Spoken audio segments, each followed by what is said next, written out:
everybody, this is Alchemist2, and I'm back again with another book review.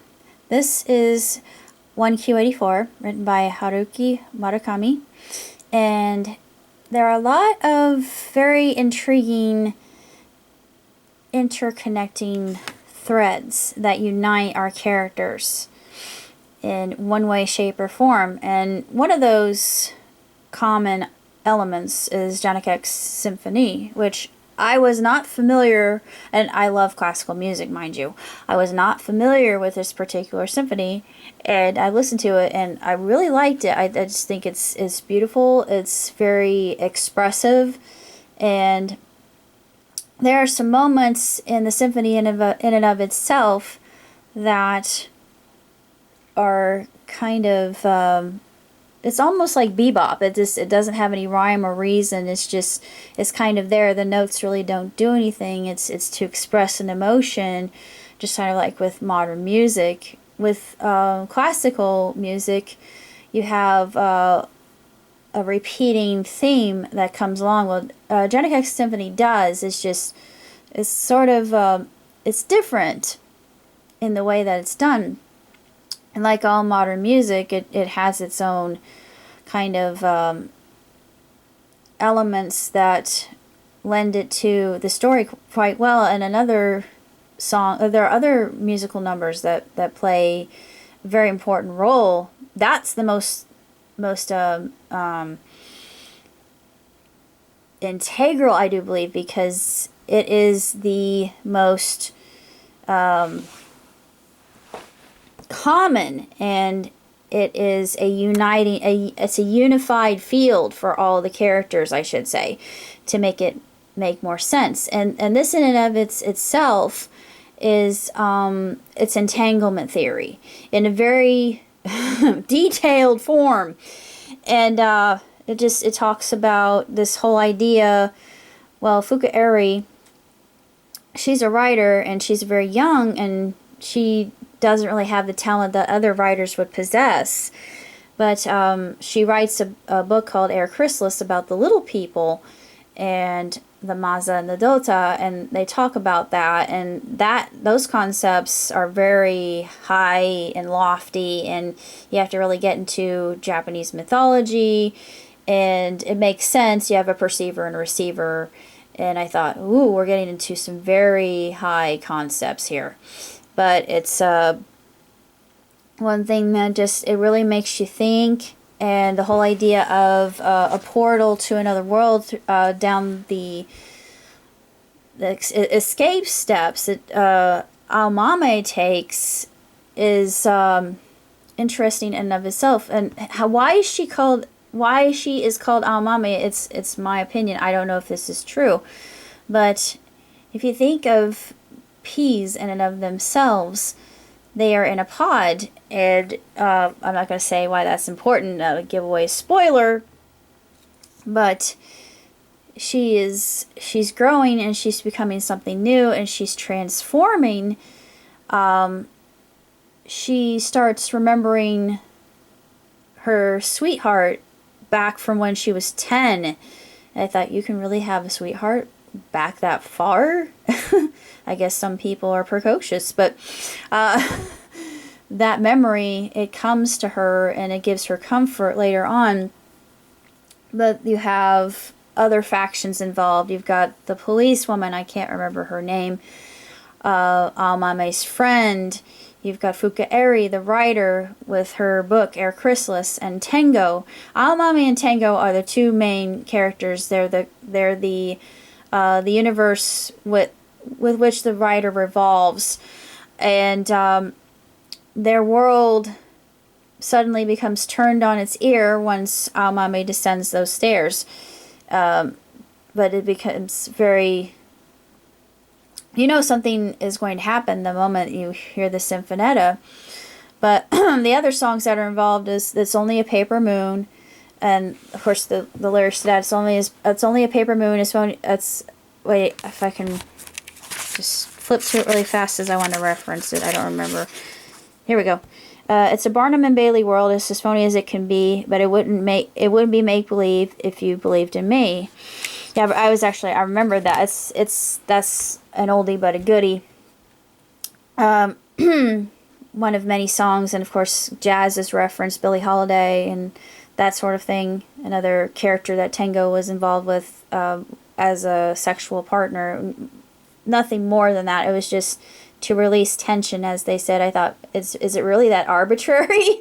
Ooh, and then he likens it, his sexual congress. He likens it to going to the barber. I thought, whoa, this sounds just utterly boring and horribly. It's like getting your teeth cleaned. Don't wear the barber thing. Yeah, you would probably look forward to that, but the getting your teeth cleaned at the dentist is it just sounds like it's something that he just wants to go through and just get it over with. But not when it comes to Almame. Slight spoiler there, but there's another character named the Dowager, and their professions are all different. She's a physical therapist, and Tango is a cram school instructor and editor, and his father works for the NHK, and he and his father don't really see eye to eye, and his father always said, "You are nothing." And I thought, oh God. It makes sense that he would do. If you've read the book, then you get why he is saying. I mean, I hate to play devil's advocate here, but you get why he's saying that, and just the relation that, or lack thereof, and that whole releasing of tension with a woman that was somebody else other than Tango's mother, and it was another memory that he had from his youth of a woman. Of his father sucking another woman's breasts. And of course, as a baby, he wouldn't have thought anything odd about that. I thought, oh, just maybe he's getting nourishment. But he thought nothing odd about that particular scenario. It just, there's so many different elements that make the book so vivid, and his expression, the way that he writes, is absolutely unbelievable. It's just extraordinary. I love the way that Haruki writes. It's just, he's so detailed, even to the point with Umaru later on, as Umaru is a investigator, and with what Almame does, things become very complicated very fast. Let me just put it that way. But it's 1,000 pages, over 1,000 pages long. I could not put this thing down. I tried to the best of my ability, and I was so entranced by, I was just taken away by the whole dystopia of it, and just the whole bewilderment in the characters not knowing where they were, and yet accepting the fact that their whole existence had changed, and yet they had a factor, one constant that they could latch onto. I thought, yeah, human existence is similar to this, because life is unpredictable. There's so many variables that we cannot pin down, and even though math in of itself, and I'm not familiarized with math, but math can only help us so far. You can't really say, oh, probability states. No, it doesn't work that way, because the die would be rolled, and you don't know where that die is going to land. Weighted or not, doesn't matter. But it's just like, it's risk, and risk is life. And I know I hate to make that kind of analogy, and very my